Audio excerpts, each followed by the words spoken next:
Selamat pagi Bapak dan teman-teman sekalian. Kami dari kelompok 3 akan mempresentasikan hasil dari diskusi kami, yaitu kombinasi bisnis antara PT Excel Axiata dengan PT Axis Telkom Indonesia.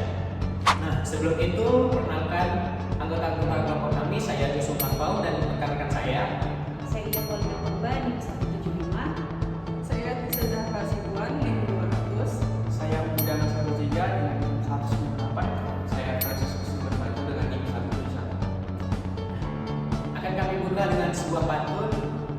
Pemerintah butuh aspirasi, masyarakat butuh solusi. Izinkan kami memulai presentasi agar dapat memulai esensi. Yang pertama langsung saja. Jadi kita mulai dengan latar belakang. Nah, latar belakang dari kombinasi bisnis ini yaitu dimulainya dari perusahaan PT Excel Axiata yang mengakuisisi saham PT Axis Telkom Indonesia. Jadi perusahaan akuisisinya itu adalah PT Excel Axiata dan yang diakuisisi adalah saham-saham dari PT Axis Telkom Indonesia. Nah, tanggal efektif kombinasi bisnis ini terjadi di tanggal 19 Maret 2014 dan jenis kombinasi bisnisnya itu jenis transaksinya adalah akuisisi saham. Dan industri dari kedua perusahaan ini adalah penyedia layanan telekomunikasi dan sinyal wireless di Indonesia. Next. Nah, PT Excel Axiata ini dulunya itu bernama Excel Pratama Excel Komindo Pratama Tbk. Nah, atau disingkat dengan XL. Jadi perusahaan ini adalah sebuah perusahaan operator telekomunikasi seluler di Indonesia.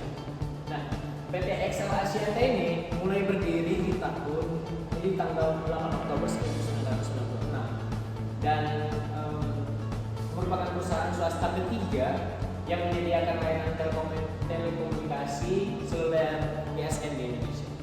Nah, PT Excel Axiata ini itu mempunyai berbagai produk, yaitu dari Excel Pralayar, ada Excel Prioritas, Excel Home, Excel Business Solutions, Axis dan First Media. Nah, untuk saat ini PT Excel Axiata ini dimiliki oleh Axiata Investment sebesar 66,4%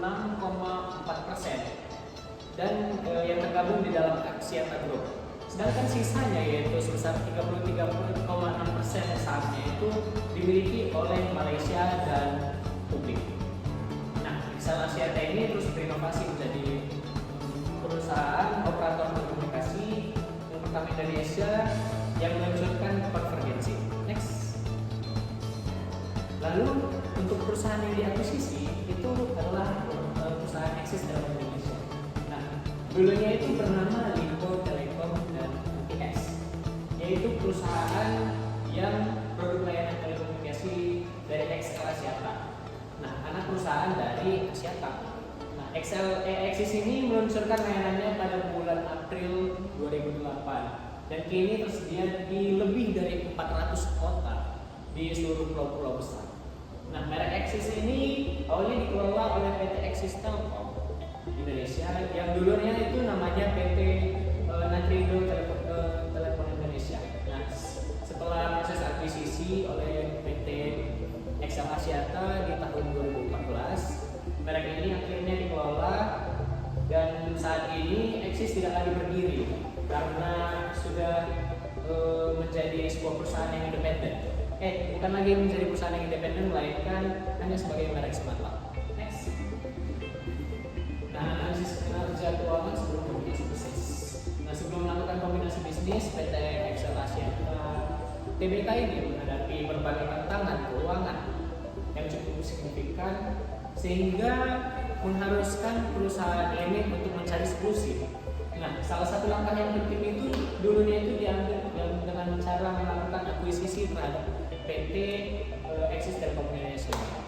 Nah, akuisisi ini dianggap strategi yang sangat strategis ya, yang tujuannya untuk memperluas spektrum frekuensi yang dimiliki untuk meningkatkan pangsa pasar daripada klien-kliennya dan selain itu langkah ini juga diambil untuk merespons dinamika industri telekomunikasi yang kompetitif. Next. Nah, dapat dilihat di sini adalah kronologi komprehensif konsolidasi ya sebelum kombinasi bisnis. Nah, di sini Ini data yang kami dapat melalui laporan keuangan dan laporan tahunan dari PT Exxon Asyata Tbk 3 tahun sebelum terjadinya kombinasi bisnis. Nah, nilai yang dipaparkan dari laporan keuangan Exxon Asyata ini dengan satuan miliar. Jadi di sini dapat dilihat 18.468 itu maksudnya adalah 18.468 miliar. Atau bisa dikatakan 18 triliun 468 miliar. Nah, dapat kita lihat pendapatan usaha bruto beban operasionalnya itu dari tahun 2011, 2012 dan 2013 itu naik secara signifikan. Lalu ada EBITDA, EBIT dan laba rugi tahun yang berjalan dan juga pendapatan per sahamnya itu dia turun secara signifikan. Lalu kita masuk ke laporan posisi keuangan konsolidasian.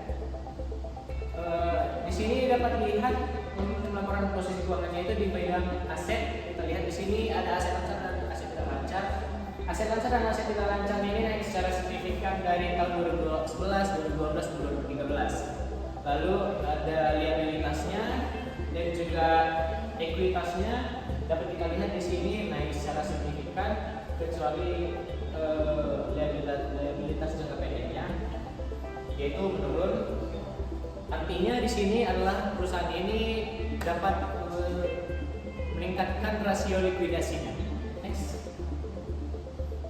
Lalu kita masuk ke laporan arus kas. Di sini arus kas dari aktivitas operasinya itu turun secara signifikan, mungkin dikarenakan akibat dari banyaknya transaksi yang terjadi secara piutang. Lalu arus kas dari aktivitas investasinya dan itu juga ada yang naik di tahun 2012 dan turun kembali di tahun 2013. Aktivitas pendanaannya juga turun dan naik juga. Nah, dapat kita lihat kembali di sini ada analisis rasio keuangannya. Jadi kita lihat di sini ada current ratio dan quick ratio. Current ratio dihitung dari aset lancar dibagi dengan liabilitas lancar atau utang lancar. Nah, di mana artinya bahwa semakin besar current ratio dan quick ratio, maka semakin besar pula tingkat perusahaan itu dapat melunasi utangnya secara liquid. Nah, dapat kita lihat di sini current rasionya dan quick rasionya itu naik secara signifikan dan meningkat dengan pesat 38,80% di tahun 2011 naik menjadi 41,9% di tahun 2012 dan 2013 begitu pula semakin besar 73,7%. Nah, begitu juga dengan quick rasionya naik secara signifikan. Kita masuk ke rasio profitabilitas. Di sini dapat kita lihat di tahun 2011, 2012 dan 2013 gross profit marginnya dan net profit marginnya itu turun secara signifikan, yang mungkin diakibatkan karena sebelumnya itu mereka alasannya sebelumnya mereka mungkin melakukan transaksi penjualan atas barang atau jasanya itu dikarenakan piutang.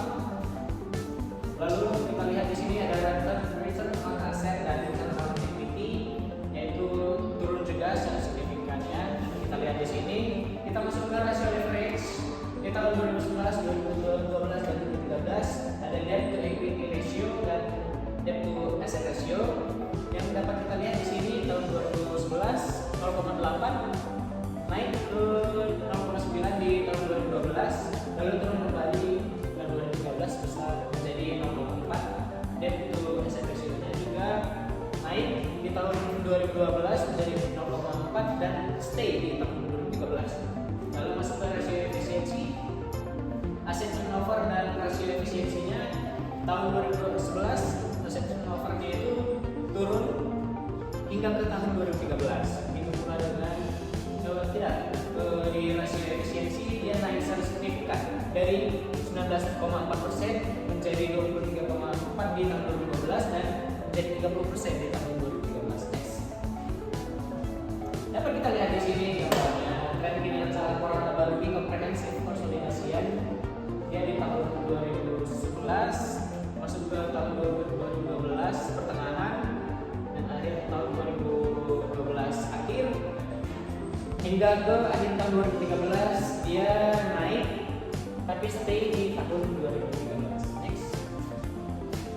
Nah, di sini tren kinerja laporan posisi keuangannya dan rata-rata dari posisi keuangan dari aset ini dan juga liabilitas dan juga ekuitas naik semua secara signifikan. Maka dapat kita lihat di sini sangat rapi. Next. Lalu tren arus kasnya dia di tahun, apalagi di arus kas aktivitas operasi dapat kita lihat dari 2011 ke 2012 dia sempat naik lalu turun kembali di tahun 2013. Next. Tren kinerja keuangannya dapat kita lihat di mulai dari tahun 2011 ke tahun 2012 dia stay di 0,4 current ratio dan quick ratio-nya, lalu naik ke sekitar 0,75 di akhir tahun 2013.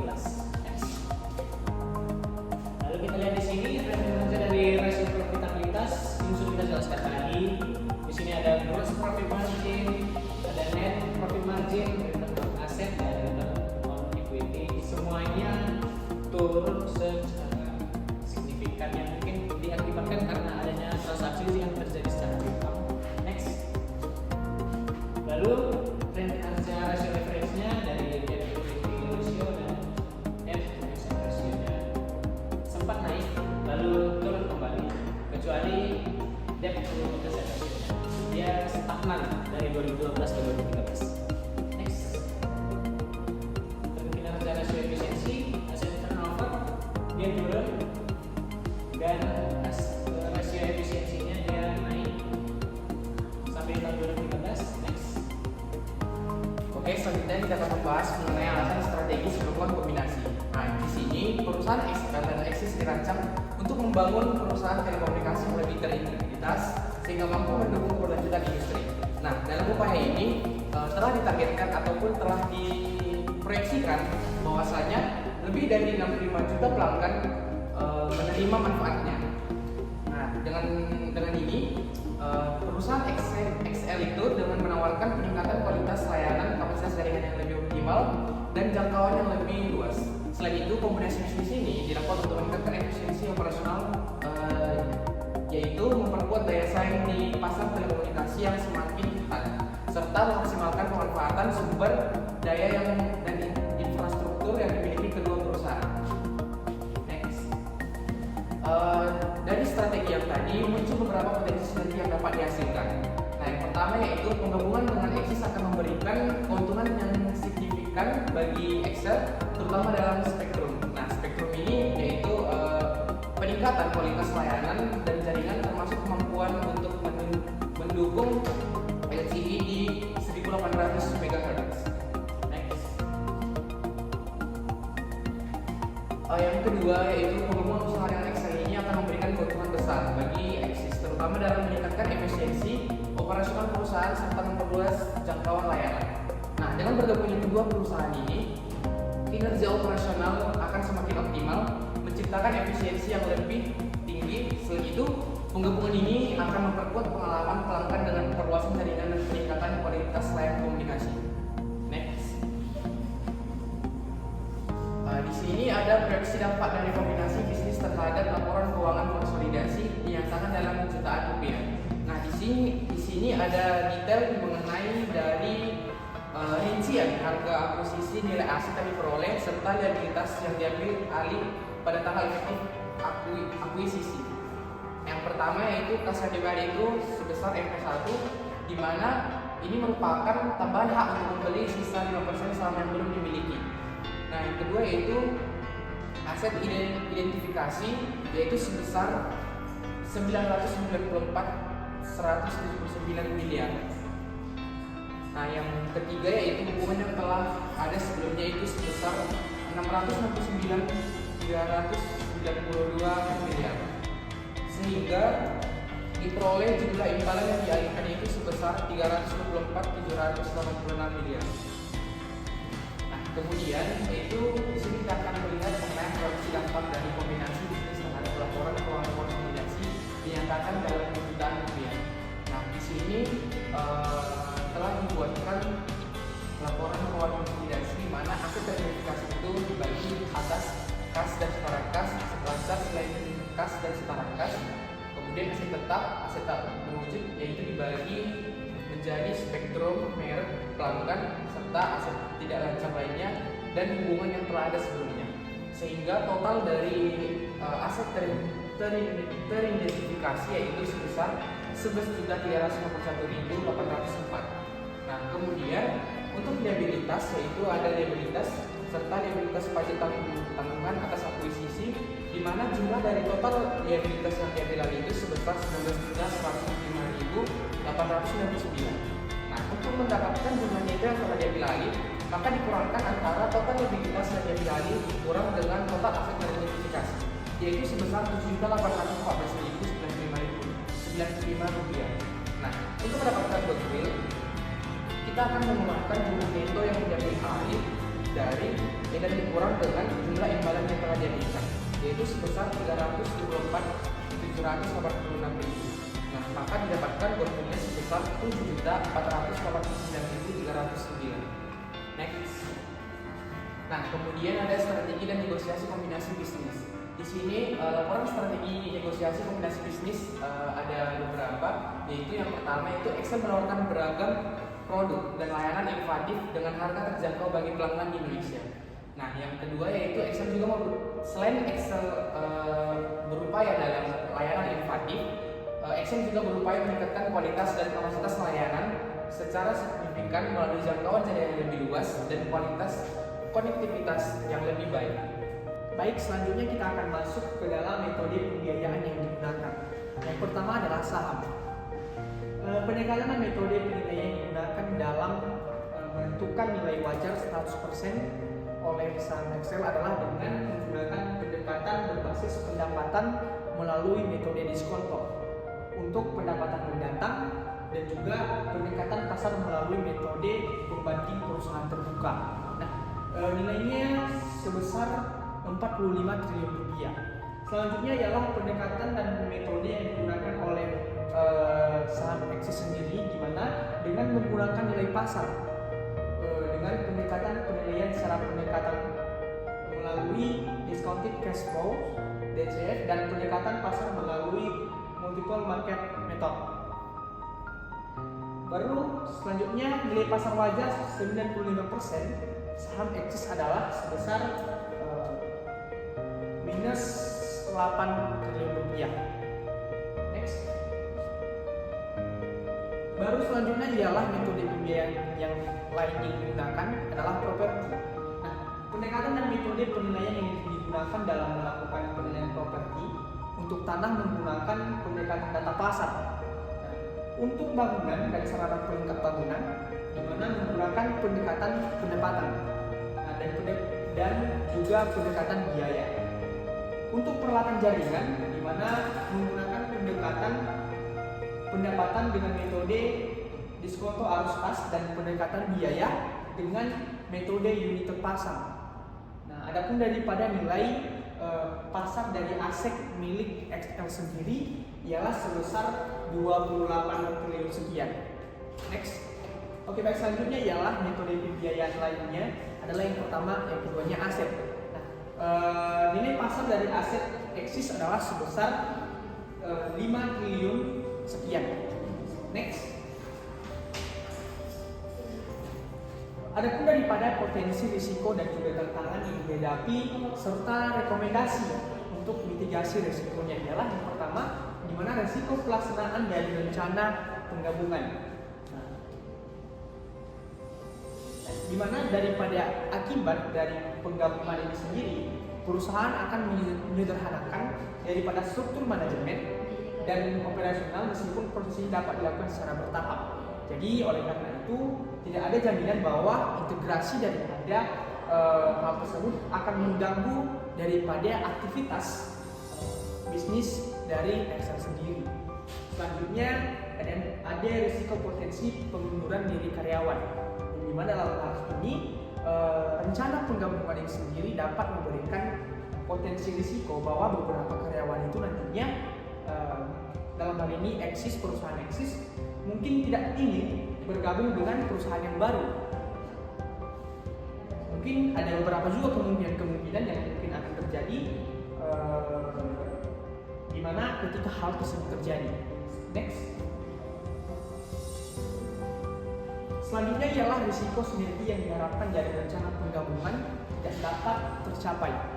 Di mana dalam hal ini tidak ada jaminan bahwa sinergi yang diharapkan akan tercapai dalam waktu yang ditentukan, di mana salah satunya disebabkan oleh yang ketergantungan pada izin yang diberikan oleh pemerintah seperti Kominfo, BRTI, serta lembaga pemerintah lainnya seperti BKPM dan juga KPPU. Selanjutnya ada risiko-risiko yang sehubungan dengan pengaruh finansial yang timbul dari rencana penggabungan, di mana dalam hal ini risiko daripada rencana penggabungan perusahaan Excel ini sendiri berakibat kepada keuangan Excel, di mana termasuk dalam hal ini pendanaan tunai, fluktuasi nilai tukar, dan juga nilai saham dari kedua perusahaan tersebut. Next. Baik, adapun tantangan yang akan dihadapi oleh perusahaan Excel itu sendiri, yang dimana dari pihak pemegang saham publik tentunya dalam hal ini tidak setuju dengan rencana penggabungan dari kedua perusahaan tersebut, dan tentunya mereka juga merasa dirugikan akan penggabungan tersebut. Baru setelah itu penyelesaian kewajiban kepada pihak ketiga yang berkaitan dengan penggabungan usaha Excel dan Axis yang melibatkan valuta asing menjadi tantangan besar akibat penurunan daripada nilai rupiah. Selanjutnya juga ialah berbicara terkait tentang tantangan yang lainnya. Mungkin semakin ketatnya persaingan di industri yang bersangkutan, terlebih lebih dalam industri telekomunikasi. Next, rekomendasi untuk mitigasi risiko. Yang pertama, Excel perlu mengurangi risiko yang dihadapinya dengan menekankan kepada pengelolaan utang yang cermat, efisiensi biaya, pengurangan beban operasional, serta peningkatan kualitas layanan yang tentunya hal tersebut akan mempertahankan pelanggan eksis dan juga akan menambah pelanggan dan menarik perhatian daripada pelanggan baru. Next. Selanjutnya adalah laporan konsolidasi dan penyesuaian akuntansi, yang dimana pencatatan transaksi kombinasi bisnis, detail transaksi kombinasi bisnis, di mana PT XL Aksiata Tbk membeli 95% saham, di mana sebanyak 6 miliar lembar saham dari PT Axis Telkom Indonesia dengan total nilai transaksi tersebut sebesar 665 juta US dollar.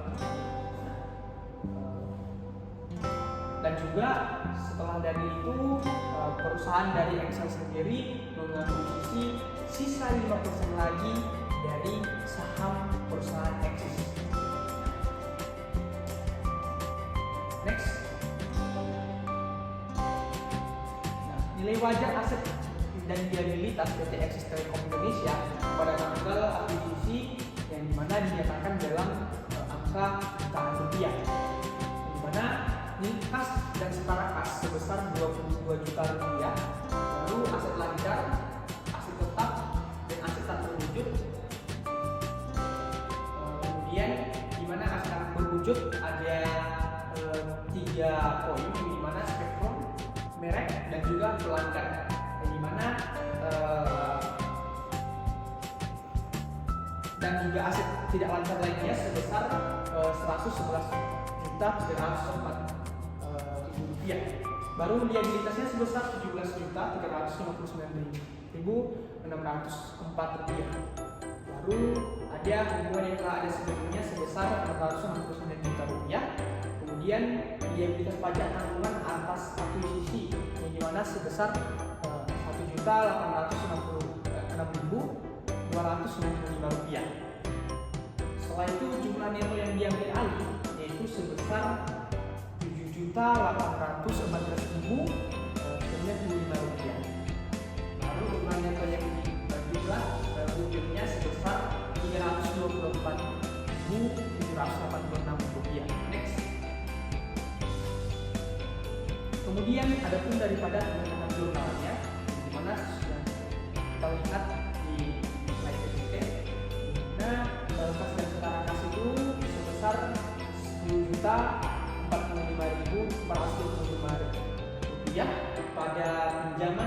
saham sebesar Rp5.806.500, pinjaman jangka panjang dalam hal ini pihak ketiga sebesar Rp4.238.925. Baru ada investasi di seperti Akses Telekom Indonesia, kas dan setara kas, kemudian ada investasi PT Akses Telekom Indonesia, kas dan setara kasnya, dan kemudian kas dan setara kas, aset lancar, aset tetap, aset tidak berwujud, ada aset lancar, kemudian ada sebelumnya goodwill imbalan yang dialihkan, dan kemudian liabilitas yang telah tertera di dalam catatan jurnal ini. Next.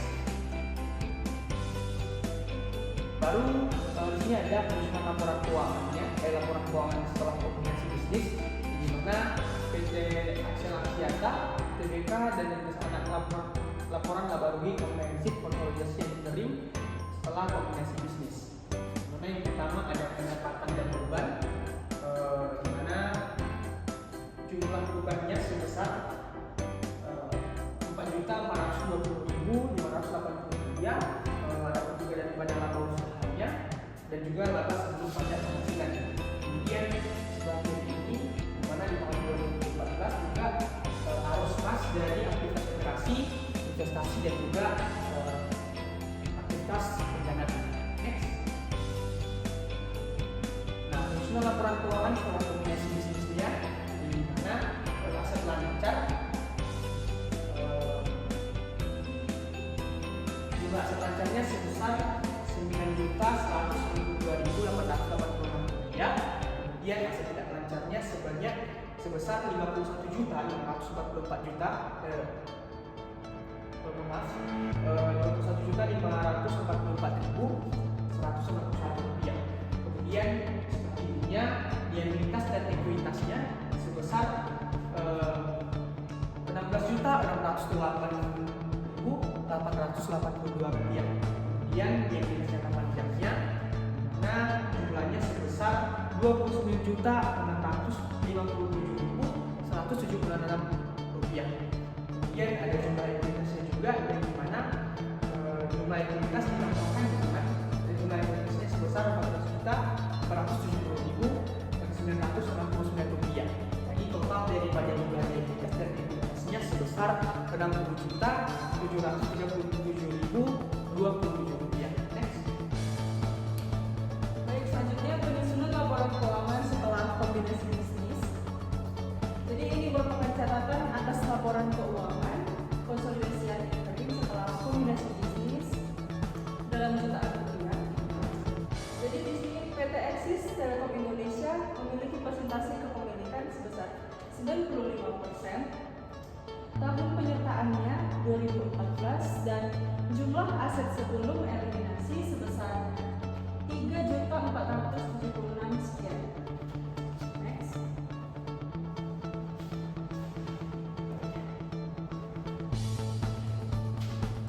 Nah, untuk aset tetapnya, aset tetap sendiri terdiri dari tanah, bangunan, peralatan jaringan, mesin dan peralatan, serta sistem pendukung.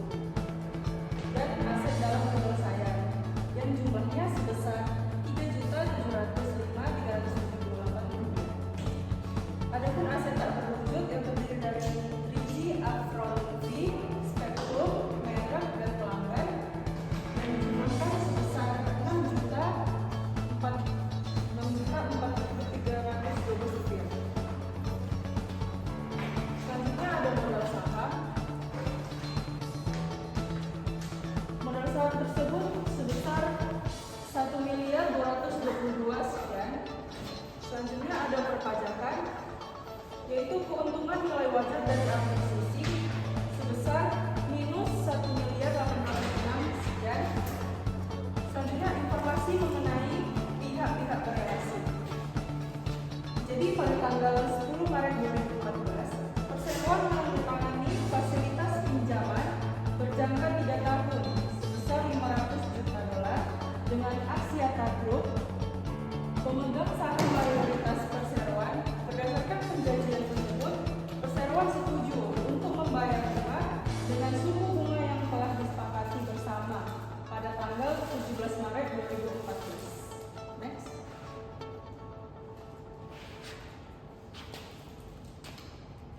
Adapun perjanjian penting dengan pihak ketiga, yaitu PT Axis Telkom Indonesia, bisa dilihat di sini. Dan untuk kombinasi bisnisnya, adapun rekonsiliasi arus kas yang dibayarkan dan diperoleh dalam akuntansi, yaitu imbalan kas yang dibayar sebesar Rp1 dikurangi saldo kas yang diperoleh sebesar minus 22.145 dan arus kas masuk aktivitas investasi sebesar minus 22.144. Next. Selanjutnya untuk perlakuan akuntansi dan penyesuaian nilai pajak. Jadi Excel Axiata ini menggunakan metode akuisisi saham dalam mencatat kombinasi bisnis. Selisih antara total imbalan yang dialihkan dan nilai wajar kepentingan dan pengendali terhadap jumlah neto dari aset teridentifikasi dan liabilitas yang diakuisisi diakui sebagai goodwill. Adapun seluruh transaksi dan saldo antara XL dan Axis telah dieliminasi. Kebijakan akuntansi Axis disesuaikan agar selaras dengan kebijakan akuntansi yang digunakan oleh XL. Setelah proses kombinasi bisnis ini selesai, XL pun melanjutkan penggabungan usaha dengan Axis. Next. Baiklah teman-teman semua, dari hasil tadi yang sudah dijelaskan, maka kita akan sampai pada hasil akhir, yaitu hasil dari dampak dari kombinasi bisnis ini terhadap PT Excel Axiata. Pertama, kita akan masuk pada laporan laba rugi komprehensif konsolidasian. Hal yang perlu kita lihat di sini, kita dapat melihat pada beban operasionalnya terjadi penurunan yang cukup signifikan pada tahun 2017, tetapi pada tahun 2018 dia menaik kembali dan kembali konsisten. Next. Selanjutnya kita masuk pada laporan posisi keuangan. Di sini kita bisa melihat bahwa setiap asetnya itu dan liabilitasnya itu cenderung menaik dan juga konsisten setelah terjadinya konsolidasi pada tahun 2014. Selanjutnya, nah di sini kita bisa melihat pada arus kas dari operasi itu cenderung menaik, tapi pada arus kas dari aktivitas investasi itu cukup menurun pada tahun 2014 setelah terjadinya akuisisi saham ini. Dan kita bisa melihat pada rasio likuiditas itu, current ratio dan juga quick ratio-nya itu berjalan seiringan. Dan pada tahun terjadinya akuisisi ini dia cenderung cukup meningkat, tetapi setelah terjadinya akuisisi saham ini dia cukup menurun dan terjadi pada tahun 2016 dan juga 2019. Selanjutnya kita masuk pada rasio profitabilitas. Pada rasio profitabilitas ini kita bisa melihat setelah terjadinya akuisisi saham ini dan 3 tahun sebelum akuisisi saham ini dia cenderung menurun dan puncak penurunannya itu terjadi pada tahun 2018. Tetapi pada tahun 2019 kita bisa melihat kenaikan mulai terjadi dan cukup signifikan pada tahun 2022 hingga 2023. Selanjutnya kita masuk pada rasio net leverage. Kita bisa melihat bahwa aset turnover-nya itu menurun ketika sebelum terjadi akuisisi, dan setelah terjadi akuisisi itu dia mulai kembali cenderung konsisten.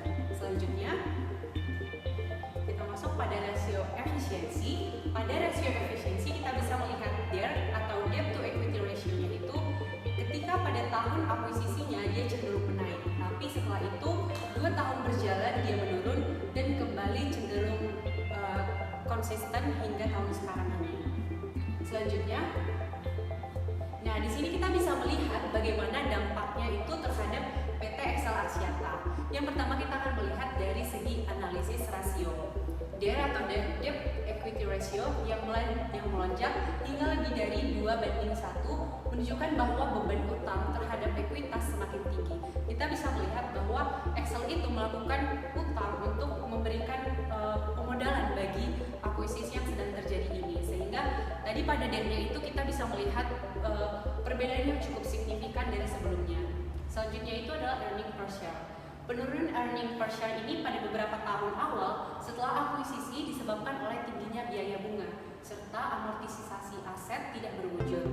Selanjutnya kita akan melihat bagaimana dampaknya itu pada arus kas. Nah,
Akuisisi ini memberikan akses tambahan ke Spektrum 1800